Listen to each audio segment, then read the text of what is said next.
asalaamu calaykum waraxmatullaahi wabarakaatu. kulan wanaagsan saaxiibayaal, meel kasta aad joogtaan daafaha iyo dacallada caalamka soo dhawaada. waa axmed baqay oo hawadeydii kasoo salaamaya idinle maalin wanaagsan mar kale iyo meel kale.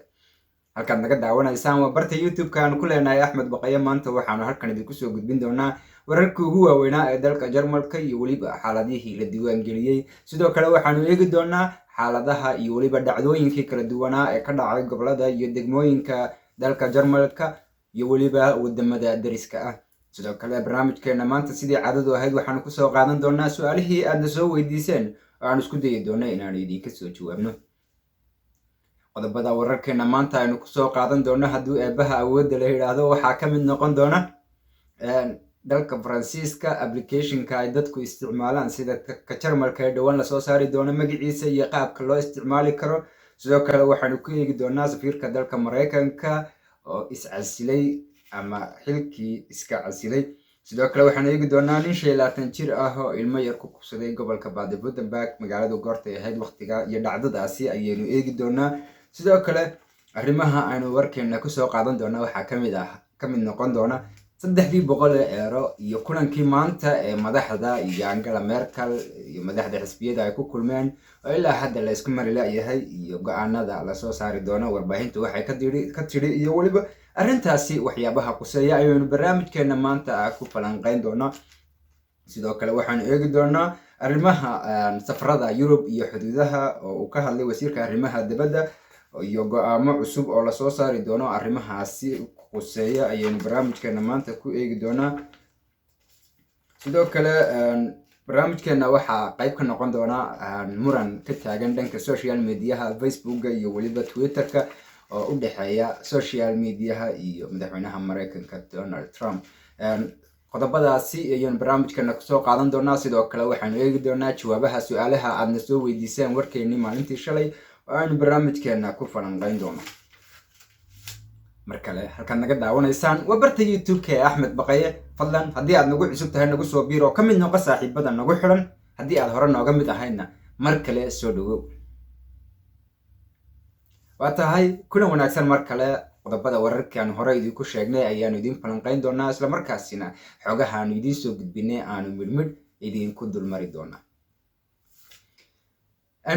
marka hore ku bilowna wadamada dariska ah. dalka faransiiska ayaa waxa uu soo saaray application uu ugu magac daray stop covid oo ah application bluetooth ahaan ku shaqeynaya oo ay dadku ku isticmaali karaan telefoonadooda, halkaasina ay ku ogaan karaan dadka ay xidhiidhka la yeesheen. haddii aad joogtid dalka faransiiska kana mid tahay saaxiibada sharafta iyo qiimaha leh ee nagu xidhan ee daawada wararkeena maalinlaha ah, waxaanu kuu sheegaynaa in applicationka dalka faransiiska uu shaqeyn doono, islamarkaasina uu dadka ka ilaalin doono inay ogaadaan cidda ay xidhiir la yeeshaan. idhahdee dadka dalka faransiiska ku nool applicationkaasi isticmaalaya dhanka bluetoothka waxa ay u helayaan fursad inay ogaadaan haddii ay xidhiir la yeesheen ama ay u dhowaadeen ama contacti la sameeyeen qof qaba xanuunka coronavirus. haddii qof aad mar la kulantay uu xanuunka ku dhacana si toosa ayuu telefoonkaaga fariin ugu soo dhici doontaa kuna sheegaysa inaad maalinta noocaasa aad hebelka noocaasa xidhiir la samaysay, hebelkaasina uu xanuunka coronavirus qabo. waa tahay qodobkaasi intaasi aan kaga gudubno. qodobka xiga ayaynu eegi doonaa. safiirka dalka maraykanka u fadhiya magaalada Berlin ee caasimada dalka jarmalka ayaa xilkii iska casilay. safiir Grenell ayaa xilkaasi muddo 2 sano ah hayay, waxaanu ahaa siyaasiga ugu muhiimsan siyaasiyiinta dalalka Yurub u jooga xukuumadda Donald Trump. maanta ayuu xilka iska casilay sida uu sheegay afhayeenka safaaradda jarmalka uu ku leeyahay dalka maraykanka. maraykanka uu ku leeyahay dalka jarmalka dabcan. waxaana xilkaasi si kumeel gaara usii hayn doona ku-xigeenka safiirka oo halkaasi noqon doona siihayaha xilka safiirka ee dalka jarmalka u fadhiya dowladda maraykanka. magaalo lagu magacaabo Heidelheim oo ku taala gobolka baden-württemberg ee koonfurta dalka jarmalka ayaa nin jarmal ah oo da'diisa la sheegay inuu jiro da'da 25 jirka ayaa waxa uu ku aftuubtay magaaladaasi oo u dhow magaalada koonfurta dalka, khaasatan xuduudda dalka Switzerland ku taala ee Freiburg. wiil ilmo yar ah isagoo oo gaadhigiisa ku qaatay kadibna muddo kadib halkii uu ka qaaday dib ugu soo celiyey. warbaahinta ayaa sheegaysa inuu ninkaasi ilmaha yar u geystay kubsi, waxaana boolisku 25 jirka Jarmalka ah soo qabteen islamarkaasina ku hayaan xarunta booliska sida ay warbaahintu u qortay. watahay qodobkaasi intaas aan kaga gudubno, waxaynu imka gelaynaa arrinta lacagtii 300 ahayd ee muddooyinkan la hadalhayay dad badanna ay ka warsugayeen. warbaahinta ayaa arrintaasi siyaabo kala duwan uga hadashay iyagoo oo xooga kala duwan bulshada u soo gudbiyey, isla markaasna xoogihii u dambeeyay ee maanta la qorayay ayaanu idinla wadaagi doonaa. arrintaasi ayaa waxa sidaan hore idinku sheegay waxa maanta oo Talaado ah kulan ku yeeshay magaalada Berlin xisbiyada dowladda dalkan Jarmalka iyo waliba Angela Merkel, iyagoo arrintan lacagta iyo arrimo kale ka doodayay. waxa aana kulankaasi loo fadhiistay 2 duhurnimo ee maanta. kulanka oo ahaa kulan aad loogu kala aragti duwanaa isla markaasina looga doodayay qaabka lacagtaas loo bixin lahaa ayaa muddo dheer qaatay. waxa aana warbaahintu sheegaysaa in go'aanka kama dambaysta ay macquul tahay inuu maalinta beriya ee Arbacada uu soo baxo. waxa aanay madaxdu sheegeen in go'aankani uu yahay go'aan adag isla markaasina go'aanka gaadhistiisu ay aad u adag tahay maadaama oo halkaasi laga doodayo go'aanka gaadhida mashruuc ay ku baxayso bilaayiin dollar. xisbiyada iyo madaxda halkaasi ayaa aragti ahaan halkaasi isku weydaarsanaya. dabcan xisbiyo kala duwan iyo madax kala duwan marka meel isugu yimaadaan dooda iyo waliba kala aragti duwanaanshuhu meesha kama badna. arrimo badan ayaa ay ka doodi doonaan oo ay kaalinta koowaad kaga jirto arrinta siinta lacagta 300 euro ah ee la siinayo familiyada dalka Jarmalka, iyadoo oo doodaasi socon doonto. haddii warar ilaa caawa ka soo baxaan go'aanada ugu dambeeya waa idinla socodsiin doonaa. haddii ilaa beri sida ay warbaahintu qorayso go'aanka ugu dambeeya soo baxana wararkeena maalinta Arbacada beri ah ayaad halkan ka daawan doontaa. intaas aynu qodobkaasi kaga gudubno. qodobkeena qodobka xiga waxaanu eegi doonaa wasiirka arrimaha dibadda ee dalka Jarmalka ayaa sheegay inuu kor u qaadi doono arrinta digniinta xanuunka coronavirus ee xuduudaha iyo waliba isu safarka wadamada Yurubta iyo wadamada kale. wasiirka arrimaha dibadda Jarmalka ayaa doonaya inuu kor u qaado digniinta safarada Yurub berito ayuuna go'aan arrintaas laga gaari doonaa. waxaan diyaarinay buu yiri go'aan beri cod loo qaadi doono. kulanka wasiirada ee maalinta beriya ayaa arrintaasi lagu go'aamin doonaa sida uu sheegay wasiirka arrimaha dibadda Heiko Maas. marka kulankaasi ayaa laga doodi doonaa qaabkii xal loogu heli lahaa maadaama ay arrintu aad u faraha uga sii baxayso. dalka Jarmalkana ilaa hadda 7,100 qof oo active ah xanuunka coronavirus positive xanuunku hayo hadda 7,100 qof sida ay warbaahintu qorayso.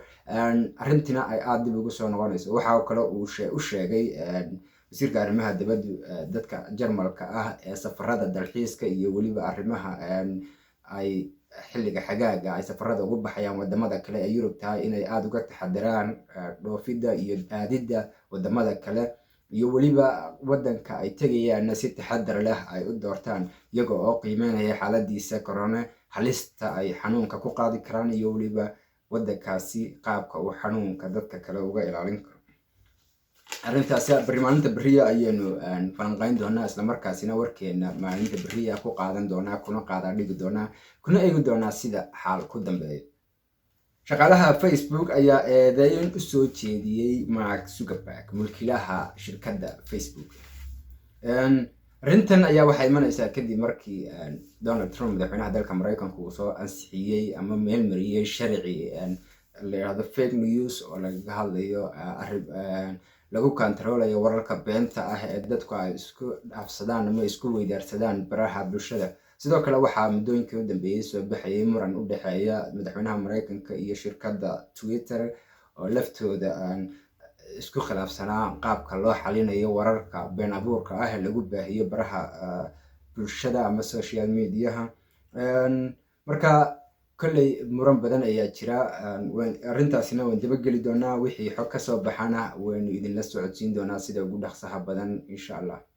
oo tahay saaxiibayaal asxaabta sharafta leh ee nagu xidhnay dhammaan bilowgii warkeena daawanaysay ilaa haddana nala joogta aad ayaad u mahadsantihiin.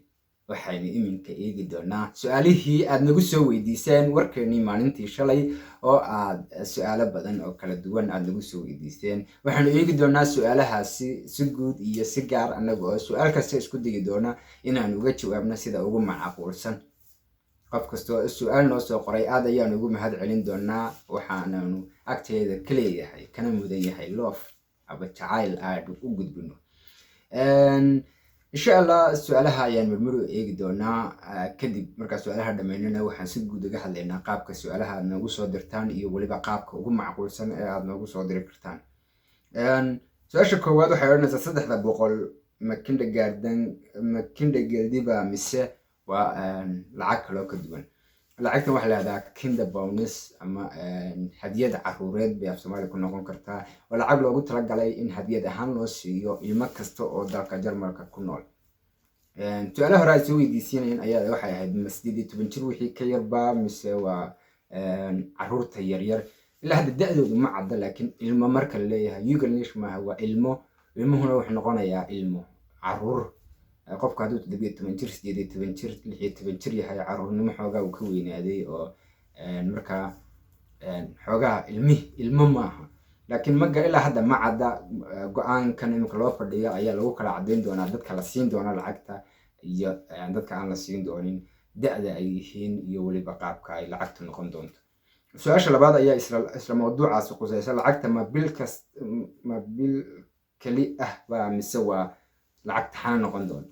waa bonus. tusaale ahaan lacagaha hadiyadaha waxaa la siiyaa dadka shirkadaha ka shaqeeya ama shaqaalaha oo kale.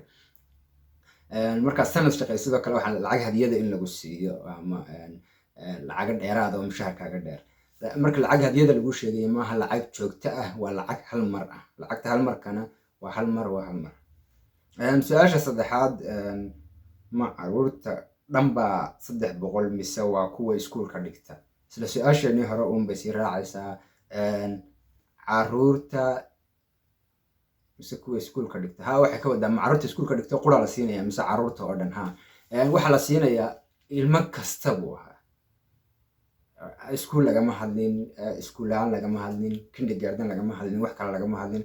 ilmo kasta oo dalka Jarmalka ku dhaqan ayaa lacagtaasi la siinaya. micnaheedu waxa weeye ama iskuul ha dhigto ama guriga hooyadii ha joogo ama berri ha dhasho. muhiimaddu waxay tahay in caruurtaas lacag la siin doono. go-aanka faahfaahintiisa iyo weliba xaaladihiisana marka go-aanka Angela Merkel iyo madaxda xisbiyadu ay imika u fadhiyaan kasoo baxa ayaynu idiin soo gudbin doonaa. arrintaasina mawduuc muhiim ah aanu ku falanqeyn doonaa. su-aasha xigta, hooyo ayaa noo soo dirtay. waxay tiri hooyo 2 caruura haysata, 3 sano joogta dalka Jarmalka, bilaa sharci ah, guri kaam ku jirta. waxaa tiri markaa dhibaato ay haysatay. caruur baan haystaa, guri kaam baan ku jiray, 3 sanaan waddanka joogay, 2 caruurana waan haystaa. maxaan sameeyaa? waxaa markaa iyada fikradeeda kamid inaan ku laabtaan waxay tiri waxaan rabaa inaan ku laabto halkaan markii hore iska soo dhiibay. markaa talay rabtaa, su-aal maaha. sidaasaan doonaya inaan sameeyo, sidaan yeelaa. aniga tala ahaan haddaan axmed ahaan tala kusoo siiyo, kolley waan eegi doonaa dadka kale ay daawanayaan inay talooyin iyaguna kusoo siin doonaan. haddaad bilaa sharci tahay khasab, dad badan oo bilaa sharciya ayaa jira oo gurya la siiyo. sidoo kale dad sharci haysta oo aan guryahayn ayaa jira. marka arrinta gurikaamku waa dhib badan tahay. qof kasta oo caruur markaad haysatid gurikaamna ku jirtid, guri aad adigu lahayn oo dad badan aad wada isticmaalaysaan, waa xaalad adag. laakiin kugulama taliyaan halka iska soo dhiibtay inaad dib ugu laabatid. haddaad halka iska soo dhiibtay dib ugu laabatid, waxaan u fahmay in halkan Germany iska soo dhiibay la iga soo transferay inaan isku laabto. kugulama talin lahayn, sababta waxay noqonaysaa inaad noloshii sifir dib uga soo bilowdid, inaad hadda dib usoo bilowdid, haddana gurikaam kale unbaa lagu geenaya. ama halkaa iska dhiibtan gurikaamka kasii daran ayaa lagu geenayaa oo halkaasba guri kuma joogo. inkastana gobolkaad joogtid aanan garanayn, laakiin muhiimaddu waxay tahay inaad isku daydid inaad soomaalida kale caawimo weydiisatid haddii gobolkaaga dadka bilaa sharciga guriga la siiyo. waa macquul dad bilaa sharciya jira oo guryo hela. haddii qof guriga soo hela oo keensado in gurigaasi laga bixin karo oo u guuri karo. haddii gobolkaaga ogol yahay bilaa sharciya inaad guri u guurtid, waad u guuri kartaa. waxaad caawimo weydiisan kartaa soomaalida gobolkaaga joogta, iyagaa ku caawinaya ama guri kusoo raadin karaa. ama shtaadbog oo kale haddii ay jirto shirkadaha guryaha dadka siiya magaaladaada ayaad la xiriiri kartaa, guri ku raadin kara. su-aashii u dambeysay ay ahayd waxaan eegi doonaa su-aalaha aad noo soo dirteen. guud ahaan waxaa jira su-aalo badan oo arrimaha sharciga ah quseeya, su-aalo badan oo talooyin aad iisoo jeedinaysaan oo barnaamijyo aad dalbanaysaan in aad idinsoo sameeyo. waa idinsoo sameynaya insha allah. waxaan isku dayi doonaa inaan waqti siiyo oo aan barnaamijyadaas idinsoo sameeya. waa ballan, waa ku dadaalaya sida ugu dhaqsaha badan oo idinsoo sameyn doonaa. haddii aad su-aal iisoo dirtid aan kasoo jawaabi kaaga soo jawaabi waayo, waxaad samayn kartaa aad degdeg jawaabta ugu baahan tahay inaad mar labaad barnaamijka ku xiga aad commentiga igu soo qortid, ama aad dhanka facebooka Ahmed Baqaye page lahado Ahmed Baqaye, magacan hadda youtube-ka ku qoran isla magacaas oo far waaweyna uu ku qoran yahay dhanka facebooka aad ka helaysid. halkaas ayaad fariintaada igu soo reebi kartaa.